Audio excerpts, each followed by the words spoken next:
అందరికీ నమస్కారం అండి. నేను మీ సుజాత బేబీని. Welcome back to my channel. ఈరోజు నేను మీకు డిఫరెంట్గా 2 పూర్ణంతో చేసే వంటలు చూపించాలి అనుకుంటున్నానండి.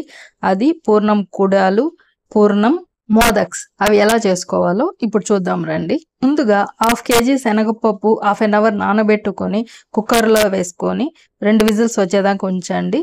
అది ఉడికిపోతుందండి. వాటిని ప్రెజర్ పోయేదాకా 5 to 10 minutes అలాగే ఉంచేసి తర్వాత తీసి వాటర్ వంపేసి మిక్సీ జార్లో వేసుకొని బాగా మిక్సీ పట్టుకోవాలండి మెత్తగా. అది మిక్సీ పట్టుకున్నది పక్కన పెట్టుకోవాలి. ఇప్పుడు 1/2 kg శనగబెల్లకి 1/2 kg బెల్లం తీసుకోవాలి. బెల్లం బాగా పౌడర్ చేసుకొని ఉంచుకోవాలి. ఇప్పుడు ఒక కడాయి పెట్టి అందులో 1 టేబుల్ స్పూన్ నెయ్యి వేసుకోవాలండి. అది కరిగిన తర్వాత ఇప్పుడు మనం పౌడర్ చేసుకున్న బెల్లంను అందులో వేసుకోవాలి. చిన్నగా కదుపుతూ ఉంటే అది బెల్లం కరుగుతూ వస్తుంది. అంతా బాగా కరగనివ్వాలి. అది బాగా కరిగిపోయిన తర్వాత అదేం తీగపాకం ఏం రానవసరం లేదండి.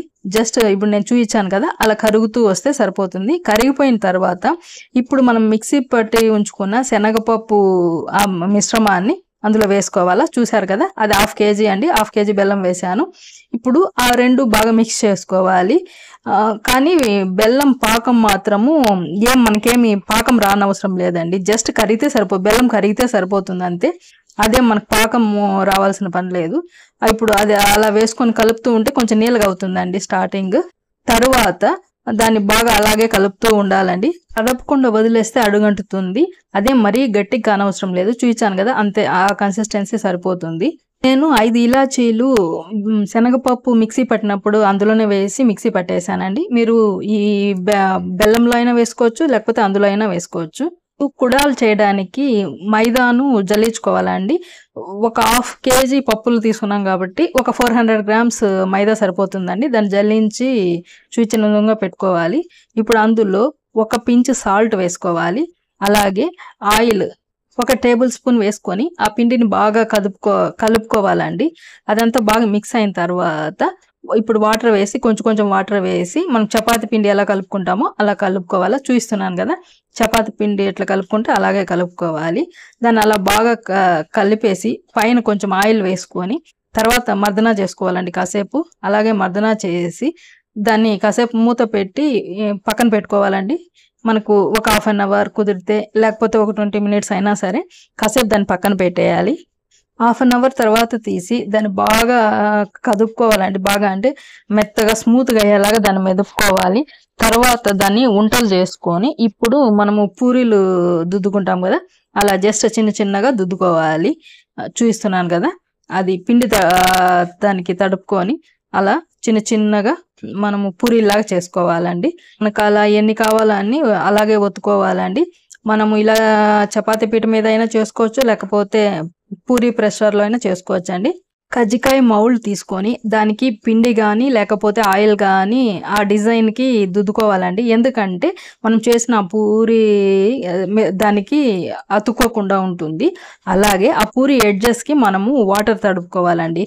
ఎందుకంటే అవి మనం కంబైన్ చేసినప్పుడు అతుక్కోవడానికి, ఆయిల్లో వేసినప్పుడు అవి మళ్ళీ ఓపెన్ అప్ అవ్వకుండా, ఆయిల్లోకి ఆ పూర్ణం పోకుండా మనకి బాగా నీట్గా రావాలంటే అలా చేసుకోవాలండి. అలా అన్నీ కూడా అలాగే మనము చేసుకోవాలి. చూపిస్తున్నాను కదా, ఫస్ట్ అలా ఆ డిజైన్కి మనము పిండితో కావచ్చు, ఆయిల్తో కావచ్చు అలా దుద్దుకున్న తర్వాత మనం చేసుకున్న పూరి అందులో పెట్టి పైన ఆ పూరి ఎడ్జెస్కి వాటర్ తడుపుకోవాలి. ఎందుకంటే మనం ఆయిల్లో వేసినప్పుడు అది ఓపెన్ కాకుండా ఉండడానికి, ఆయిల్ అంతా లోపల పోకుండా బాగుంటుంది తినడానికి. అందుకని అలా చేస్తాము. పూర్ణాన్ని మనం కుడంలాగా అట్లా చేసుకొని ఆ మధ్యలో పెడతామండి. మధ్యలో పెట్టి ప్రెస్ చేసేస్తే అవి అతక్కపోతుంది. ఎందుకంటే మనం వాటర్ తడిపాం కదా, అతక్కపోతుంది. అలా మనకి ఎన్ని కావాలన్నీ చేసుకొని ఇప్పుడు స్టవ్ మీద బాండ్లీ పెట్టి ఆయిల్ వేసుకొని అందులో మనము ఇవి వేసుకోవాలండి. మనం చేసుకున్నవన్నీ అందులో వేసుకోవాలి. జస్ట్ ముందు మనం కజ్జికాయలు చేస్తాం కదా, సేమ్ ప్రాసెస్ ఏనండి.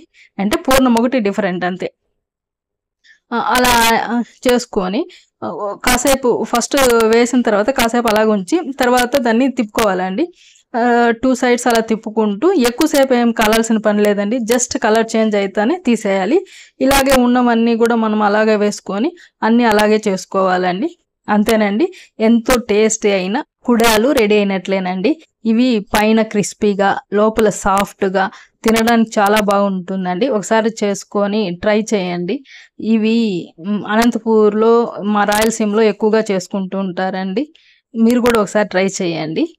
ఇప్పుడు ఇదే పూర్ణంతో మనము మోదక్స్ లాగా ఎలా చేసుకోవాలో చూద్దామండి. ఆ మోదక్స్ చేయడానికి ఈ పూర్ణము సరిపోతుంది, కానీ పిండి అది అట్లా గట్టిగా ఉంటే సరిపోదండి. అందుకని 1 కప్పు పిండి తీసుకొని నేను మళ్ళీ జల్లించుకుంటున్నాను. ఇందులో 1 pinch salt, 1 table spoon oil వేసుకోవాలండి. సేమ్ ఇంతకుముందు ఎలా అవన్నీ మొత్తం కలిసేలాగా కలుపుకోవాలి. కాకపోతే ఇంతకుముందు చేసినట్లు కాకుండా పిండి ఇంకొంచెం సాఫ్ట్గా రావాలండి. మనకు మోదక్లు అలా మనం ప్రెస్ చేసుకునేలాగా రావాలి.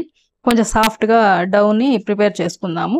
అలాగే ఆ పిండి అంతా కలిసిన తర్వాత, ఆయిల్ అంతా కలిపేసిన తర్వాత ఇప్పుడు వాటర్ వేసుకోవాలి.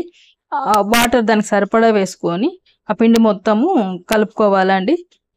మనము చపాతి పిండిలా కాకుండా ఇంకాస్త సాఫ్ట్గా కలుపుకోవాలి. చూస్తున్నా కదా, చూడండి. ఇప్పుడు సాఫ్ట్గానే ఉంది కదా. అలా చపాతి పిండిలా కాకూడదు, మరీ ఓలిగి పిండి అంత సాఫ్ట్గా కూడా వద్దు.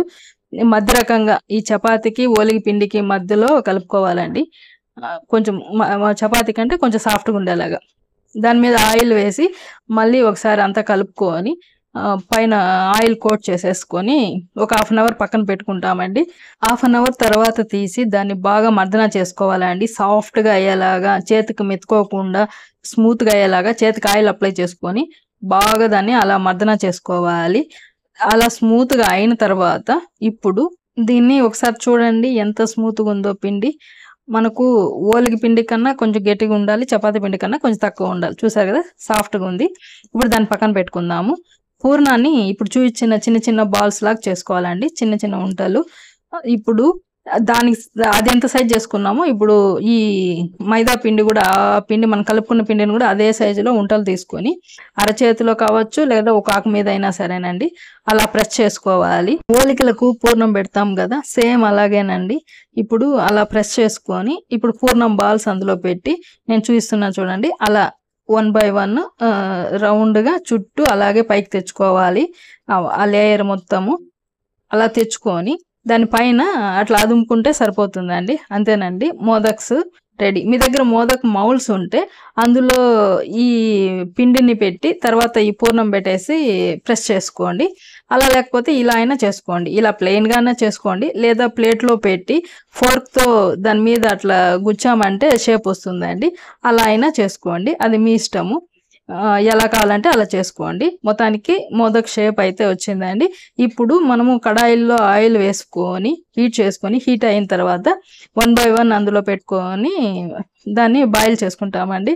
కాసేపు అలాగే ఉంచేసి తర్వాత కొంచెం కాలిన తర్వాత దాన్ని ఫ్లిప్ చేసి అన్ని వైపులా కాలేలాగా దాన్ని వేగిన తర్వాత ప్లేట్లోకి తీసుకుంటే ఎంతో టేస్టీ అయిన పైన క్రిస్పీగా లోపల సాఫ్ట్గా ఉండే మోదక్స్ కూడా రెడీ అయినాయండి. మీరు ఇంత క్రితము బ్యాళ్ళు అవన్నీ ఉడకపెట్టడం చూపించలేదు అనుకోవద్దండి. నేను ఇంత క్రితమే 1 month బ్యాక్ ఓలిగలు అప్లోడ్ చేశానండి. అందులో ఫుల్ డీటెయిల్డ్గా ఎలా బాయిల్ చేసుకోవాలి, దాన్ని ఎలా మిక్సీ పట్టుకోవాలి, ఎలా మళ్ళీ పూర్ణం చేసుకోవాలి అంత డీటెయిల్గా చూపించానండి. అందుకని లెంత్ ఎక్కువ అవుతుందని ఈసారి నేను బాయిల్ చేయడం చూపించలేదు. కావాలంటే మీరు ఆ వీడియో చూడండి, మీకు అర్థమవుతుంది. ఇప్పుడు జస్ట్ చెప్పానంతే. ఆ వీడియోలో అయితే డీటెయిల్గా ఉందండి. మీరు ఖచ్చితంగా అనంతపురం ఓలిగల వీడియోలో చూడండి, క్లియర్గా చెప్పాను. అంతేనండి, అన్ని వేయించుకొని తీసేసుకుంటే రెడీ అయినట్లే. ఎక్కువ వేగాల్సిన అవసరం ఏం లేదండి. మీడియం ఫ్లేమ్లో పెట్టి ఆ కలర్ వచ్చేదాకా వేయించుకుంటే సరిపోతుంది. ఎంతో టేస్టీ అయిన మోదకులు, అలాగే ఎంతో టేస్టీ అయిన అనంతపురం స్పెషల్ పూర్ణం కుడాలు రెడీ అయినాయండి. మీరు చేసుకొని తిని ఆస్వాదిస్తారని ఆశిస్తున్నాను. ఇలాంటి మంచి మంచి వీడియోస్ కోసము సాయి సుజాత బీవీ ఛానల్ని లైక్ చేయండి, షేర్ చేయండి, సబ్స్క్రైబ్ చేసుకోండి friends. Thank you so much.